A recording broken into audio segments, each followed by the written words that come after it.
Hello అండి. నమస్తే అందరికీ. ఈరోజు నేను ఒక క్షేత్రానికి వెళ్ళిన వీడియో మీకు అప్‌లోడ్ చేస్తున్నాను.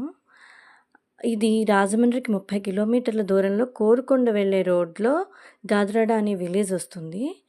అక్కడ ఏర్పాటు చేసిన ఆశ్రమం. ఆశ్రమంలోనే ప్రతి ఒక్క దేవాలయాన్ని సర్వ దేవతలు అక్కడ మనకి కనిపిస్తారనమాట. వెళ్తూ వెళ్తుంటే స్టార్టింగ్‌లోనే అన్ని గుడులలాగే వినాయకుడుంటాడు. వినాయకుడి తర్వాత పశుపతినాథ స్వామి ఆలయం. అంటే ఇందులోకి మనం డైరెక్ట్‌గా వెళ్ళి శివునికి వాటర్‌తో అభిషేకం చేసుకోవచ్చు. వచ్చేసిన తర్వాత మీకు వల్లి దేవసేన సహిత సుబ్రహ్మణ్య స్వామి ఉంటారు. అలాగే కాలభైరవ స్వామి ఉంటారు. అలాగే ప్రధాన శివాలయంలోకి వచ్చేటప్పటికి మీకు ప్రధాన శివాలయం ఉంటుంది. ఆ శివాలయం చుట్టూ మనకెలా ఉంటాయంటే ద్వాదశ జ్యోతిర్లింగాలు ఉంటాయి కదా! ఆ ప్రతి ఒక్క నమూనా చాలా విశేషంగా అక్కడ ప్రతిష్ఠితం చేశారు.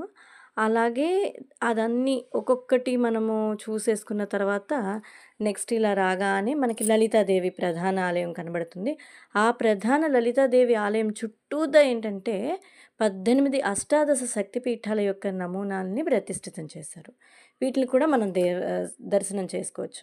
ఆ తర్వాత అక్కడే మనకి రాముల వారు, అయ్యప్ప స్వామి, షిరిడి సాయినాథుడు, ఇంకా ఆహ్, లక్ష్మీ నరసింహస్వామి, వెంకటేశ్వర స్వామి, పంచముఖ ఆంజనేయ స్వామి, ఇలా నాగదేవత ప్రతి ఒక్క దేవాలయం ఇక ప్రతిష్ఠితమై ఉంది. మీకు అన్నీ బాగా కనబడతాయి. అన్నీ లక్ష్మీదేవి, గాయత్రీదేవి, సరస్వతీదేవి ఈ 3 ఆలయాలు వేరుగా ఉంటాయి. ఇవన్నీ చూసుకున్న తర్వాత పక్కనే ఆశ్రమం ఉంటుంది. ఇక్కడ మీకు ఎవరైనా అంటే రాజమండ్రి లోకల్ వాళ్ళకైతే ఇంకా సులభంగా ఉంటుంది. అక్కడ మీరు ఏదైనా కార్యక్రమాలు చేసుకోవాలనుకున్నా వాళ్ళని సంప్రదిస్తే వాళ్ళు మీకు డేట్స్ ఫిక్స్ చేస్తారనమాట. ఎవరికైనా కళ్యాణ మండపంలా కావాలన్నా వాళ్ళని అడగొచ్చు అనుకుంటున్నాను. ఎందుకంటే ఇక్కడ కళ్యాణ మండపం ఫెసిలిటీ, అన్ని ఆశ్రమము విత్ టాయిలెట్స్ అవి కూడా ఉన్నాయి పక్కన.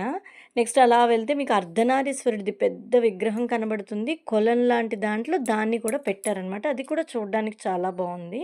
ఆ కొలనులో చాలా కలువ పూలు అవి కూడా ఉన్నాయి. ఇక్కడికి మేము రాజమండ్రి నుంచి ఆటో మాట్లాడుకొనొచ్చాము. ఆహ్, ఎవ్వరైనా వెహికల్ ఉంటే బావుంటుంది చూడటానికి. అంటే రాజమండ్రి చుట్టుపక్కల చాలా ఆలయాలున్నాయి. ఈ ఆలయాలన్నీ కాదు ఇంకా మేము ఇవన్నీ చూసాం. ఇంకా ఏదైనా కొత్తగా చూడాలి అనుకుంటున్న వాళ్ళకి ఇది కూడా ఒక మంచి ఆప్షన్ అవుతుంది. మేము కూడా ఒకళ్ళు రిఫర్ చేస్తేనే ఇక్కడికొచ్చాము. ఆహ్ మా పిల్లలు చూసారా ఎంత బాగా తిరిగేస్తున్నారో? వాళ్ళకి చాలా బాగా నచ్చింది. అంటే ఎక్కువ స్పేషియస్‌గా ఉండడం వల్ల మొత్తం తిరిగేసి, మొత్తం అంతా చూసి, గుడి చుట్టూ ప్రదక్షిణలు చేసేస్తూ, అక్కడ ఒక గుడి కనపడితే వెంకటేశ్వర స్వామి ఎదురుగుండా శాంతాకారం భుజగ శయనం అంటూ స్టార్ట్ చేశాడనమాట. పంతులు గారు చూసి మురిసిపోయి, ఇంకొక 2 శ్లోకాలు ఇదొచ్చా, ఇదొచ్చా అని అడిగితే వాడు అన్నీ చెప్పాడు. చెప్పగానే ఆయన చాలా ముచ్చట పడిపోయి, ఏంటి, ఏం చదువుకున్నావు అన్నీ అడుగుతూ ఏదో మాటల్లో పెట్టి అది కూడా చెప్పించారు. చెప్తే వాడు కూడా బాగానే చెప్పాడు. చిన్నప్పటి నుంచి నేను ఏదో ఒక శ్లోకం వాడికి అలా నేర్పడం అది ఉంటుంది. మీకు తెలిస్తే నా వీడియోస్‌లో ముందు వాడి శ్లోకాలది కూడా ఒక వీడియో అప్‌లోడ్ చేశాను. చూడొచ్చు. ఇప్పుడు ప్రస్తుతానికి క్లాస్ పెరుగుతున్న కొద్దీ స్టడీ ఇటువైపు వెళ్ళిపోయి వాడు శ్లోకాల మీద అంత శ్రద్ధ పెట్టలేదు గానీ, మొదట్లో ఇంకా బాగా చెప్పేవాడు. అలాగా ఇంకా అన్నయ్యనే పొగుడుతారా అన్నట్టు మా అమ్మాయి కూడా మధ్యలో దూరి ఆ పంతులు గారికి ఒక 2 శ్లోకాలు అది కూడా చెప్పేసింది. అంత పర్ఫెక్ట్‌గా కాదు గానీ తనకి వచ్చు. కానీ మా అబ్బాయి ఇంకా స్పష్టంగా పలుకుతాడని నాకెందుకో అనిపిస్తుంటుంది. వేరుగాని కాదు.